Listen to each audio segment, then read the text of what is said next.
Assalamualaikum warahmatullahi wabarakatuh. Perkenalkan, saya atas nama Siti Fatmawati dari Program Studi Budidaya Perairan STK 420031. Pada kesempatan kali ini, saya akan menjelaskan materi tentang mata kuliah biokimia yang diampu oleh Ibu Jawiana Saukani, SPI MSI. Efisienkan waktu. Langsung saja, yang pertama yaitu pengertian ilmu biokimia dan perannya. Dalam kehidupan, ilmu biokimia adalah ilmu yang mempelajari atau membahas tentang zat-zat kimia penyusun tubuh makhluk hidup serta reaksi-reaksi dan proses kimia yang berlangsung dalam tubuh makhluk hidup. Dalam kehidupan, biokimia mempunyai peran, yaitu salah satunya memecahkan masalah gizi. Selanjutnya, yang kedua yaitu pengertian air dalam lingkup biokimia. Air adalah senyawa kimia penyusun utama cairan terbesar organisme hidup. Selanjutnya, yang ketiga yaitu pengertian metabolisme, anabolisme, dan katabolisme, dan berilah contohnya yaitu metabolisme adalah seluruh reaksi biokimia yang bertujuan untuk mempertahankan kehidupan yang terjadi dalam suatu organisme. Contohnya, metabolisme karbohidrat, protein, dan lemak. Kemudian, selanjutnya yaitu anabolisme. Anabolisme adalah proses pembentukan senyawa kimia yang sederhana ke senyawa kimia atau molekul kompleks. Contohnya yaitu fotosintesis yang terjadi dalam kloroplas. Selanjutnya yaitu katabolisme. Katabolisme adalah proses penguraian zat kompleks menjadi zat sederhana. Contohnya yaitu respirasi sel. Kemudian soal yang keempat yaitu pengertian asam amino, asam amino esensial dan non esensial, asam amino non polar, alifatik, asam amino polar netral, asam amino bermuatan negatif, dan asam amino yang bermuatan positif, dan amino aromatik, asam amino aromatik. Asam amino adalah penyusun protein yang berupa senyawa dengan gugus karboksil dan gugus amina. Asam amino esensial adalah asam amino yang tidak dapat disintesis oleh tubuh sehingga harus diperoleh dari makanan yang dikonsumsi. Selanjutnya yaitu asam amino non esensial adalah asam amino yang dapat disintesis oleh tubuh. Selanjutnya asam amino non polar alifatik adalah asam amino yang bersifat hidrofobik dan pada umumnya terdapat pada protein yang berinteraksi dengan lipid. Selanjutnya asam amino polar netral adalah asam amino yang bersifat hidrofilik, cenderung terdapat di bagian luar protein, di luar protein. Selanjutnya asam amino bermuatan negatif adalah asam amino yang bersifat asam yang beranggotakan aspartat dan glutamat. Asam amino bermuatan positif adalah asam amino yang bersifat polar dan basa yang beranggotakan lisin, arginin, dan histidin. Asam amino aromatik adalah asam amino yang mencangkup cincin aromatik yang beranggotakan fenilalanin, triptofan, dan tirosin. Kemudian soal yang kelima yaitu pengertian protein dan struktur protein berupa primer, sekunder, tersier, dan kuarter. Protein adalah mikromolekul atau molekul raksasa yang dibentuk oleh gabungan asam amino atau residu melalui ikatan peptida. Struktur protein terbagi atas 4 yaitu struktur primer yang dimana dapat dilihat dada yang menggambarkan 2 urutan asam amino dari suatu protein berdasarkan ikatan peptida, yang kemudian struktur sekunder di mana tiada hasil pelipatan protein akibat ikatan hidrogen antara atom O dan N. Kemudian struktur tersier yaitu ukuran tiadanya hasil pelipatan protein akibat ikatan hidrogen, dan struktur yang terkait yaitu struktur kuartener di mana sudah memiliki 2 pelipatan atau lebih protein. Selanjutnya yang keenam yaitu klasifikasi enzim dalam 6 kelompok utama. Adapun klasifikasi enzim dalam 6 kelompok utama yaitu yang pertama sintasa yang mana mengkatalisis reaksi reduksi oksidasi donor hidrogen atau donor elektron adalah salah satu substratnya. Yang kedua, transferasa yang dimana mengkatalis reaksi transfer atau pemindahan gugus. Yang ketiga yaitu hidrolas yang dimana mengkatalisis reaksi hidrolisis yang ikatan lainnya. Yang ketiga yaitu liasa yang dimana pemutusan bukan hidrolik pada ikatan lainnya yang menyesatkan ikatan rangkap 2 atau penambahan gugus pada ikatan rangkap 2. Kemudian isomerasa yang berupa perubahan susunan geometri atau spesial pada suatu molekul. Selanjutnya ligasa atau sintesa yang dimana mengkatalisis reaksi penggabungan dan molekul.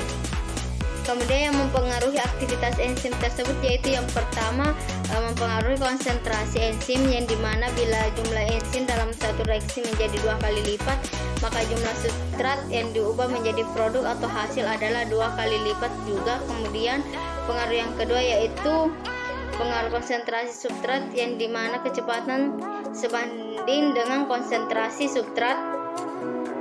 Jumlah substrat 2 kali lipat, maka kecepatannya 2 kali lipat sampai waktu tertentu dengan catatan konsentrasi enzim tetap konstan. Kemudian pengaruh yang ketiga yaitu pengaruh pH yang dimana pH ekstrim dapat mengakibatkan enzim mengalami denaturasi. Perubahan pH yang tidak ekstrim mempengaruhi enzim secara temporer. Setiap enzim mempunyai pH tertentu di mana enzim memiliki aktivitas maksimum. pH tersebut dapat disebut dengan pH optimal untuk enzim tersebut. Kemudian pengaruh yang keempat yaitu pengaruh temperatur atau suhu yang dimana spektrum luas enzim akan memiliki aktivitas maksimum pada suhu 35 derajat Celcius. Ketika kurang dari 35 derajat Celcius, maka aktivitasnya turun. Kemudian perbedaan sel hewan dan sel tumbuhan yang paling utama ialah terletak pada dinding selnya. Pada dinding sel tumbuhan memiliki dinding sel fungsi. Dari sel tumbuhan berfungsi melindungi sel yang menunjang pertumbuhan pada sel tersebut. Kemudian ada beberapa struktur dan fungsi organel-organel sel. Yang pertama yaitu membran sel yang tersusun dari fosfolipid bilayer dan memiliki bagian protein di sela-sela lapisan lipidnya yang berfungsi sebagai perlindungan cairan sel. Kemudian yang kedua yaitu dinding sel yang dimana tersusun dari selulosa, hemiselulosa, protein. Struktur dinding sel tumbuhan bervariasi tiap spesiesnya yang dimana berfungsi untuk menjaga dan melindungi struktur sel tumbuhan. Yang ketiga nukleus yang dimana dibatasi 2 lapis membran inti, terdapat pori-pori inti, terdapat nukleus, plasma inti dan kromalin yang dimana berfungsi untuk mengatur seluruh aktivitas seluler, tempat terjadinya replikasi dan transkripsi DNA. Kemudian yang keempat yaitu ribosom dimana terdiri dari subunit besar dan kecil dengan ukuran berbeda-beda antara prokaryotik dan eukaryotik yang dimana berfungsi untuk mensintesis protein dalam proses translasi. Kemudian yang kelima yaitu retikulum endoplasma. Retikulum endoplasma berstruktur terdapat 2 jenis yaitu kasar dan halus, berfungsi sebagai tempat proses penetralisir racun. Kemudian yang keenam yaitu badan Golgi yang dimana berstruktur terhubung langsung dengan retikulum endoplasma yang berfungsi sebagai tempat pembentukan glikoprotein, berfungsi sebagai glikoprotein dalam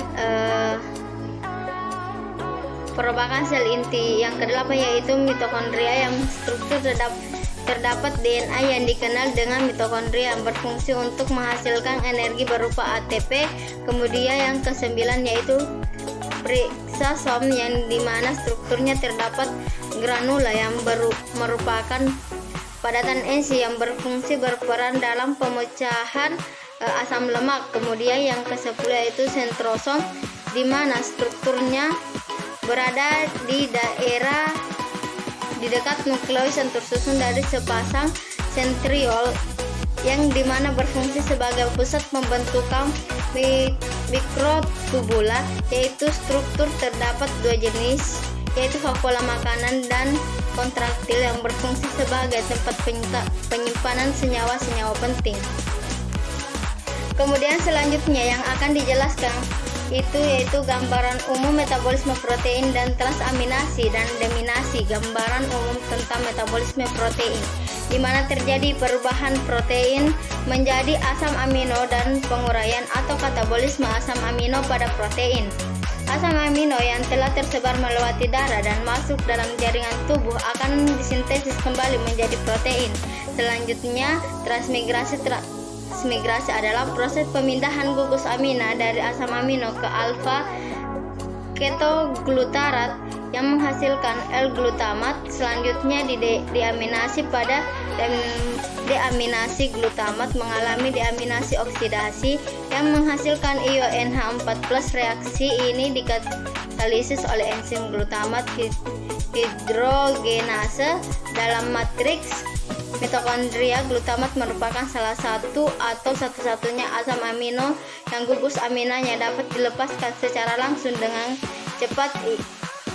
Ion NH4+ yang dihasilkan akan melanjutkan perjalanan dalam siklus urea untuk dapat dikeluarkan dari dalam tubuh.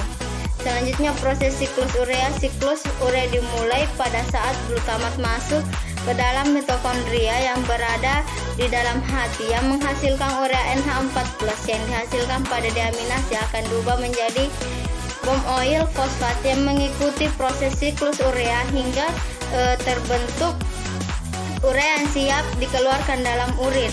Kemudian yang ke-10 yaitu tentang sintesis asam amino dan tentang transkripsi dan translasi pada biosintesis protein. Baiklah, sintesis asam amino bisa dihasilkan dalam jalur sintesis baik pada glikolisis maupun asam sitrat. Hewan hanya bisa mensintesis 10 asam amino non esensial dari senyawa antara glikolisis dan siklus asam sitrat. Kemudian transkripsi adalah proses penyalinan DNA menjadi RNA, di mana produknya yaitu 3 jenis molekul RNA, dan translasi adalah proses penjamahan molekul mRNA menjadi urutan asam amino yang menyusun protein. Adapun komponen dalam translasi yaitu ribosom, rRNA, mRNA, tRNA, dan asam amino. Jadi baiklah, itulah tadi yang sempat saya jelaskan. Lebih dan kurangnya mohon dimaafkan. Wabillahi taufiq wal hidayah. Wassalamualaikum warahmatullahi wabarakatuh.